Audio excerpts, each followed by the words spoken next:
Vieną minutę. Šiandien Baltarusijos žmonės mini nepriklausomybės dieną.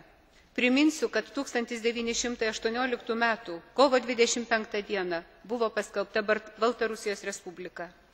Šiuo metu, kai vyksta mūsų diskusija, Minske, aikštėje priešais Mokslo akademiją, vyksta demokratinės opozicijos inicijuotas mitingas. Aikštėje susirinkę 5000 žmonių. Aš tikiuosi, kad prieš juos nebus imtasi represijų.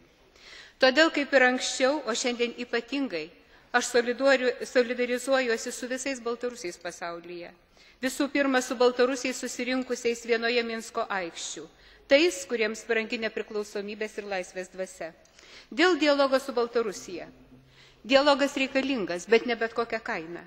Ką mes, Europos Sąjunga, galime padaryti, nedarydami nuolaidų režimui, bet skatindami dialogą su pilietinė visuomenė, tai kuo greičiau išspręsti klausimą dėl Šengeno vizų kainų.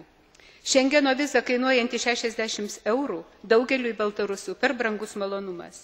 Priminsiu, kad Rusijos piliečiams Šengeno viza kainuoja perpus pigiau.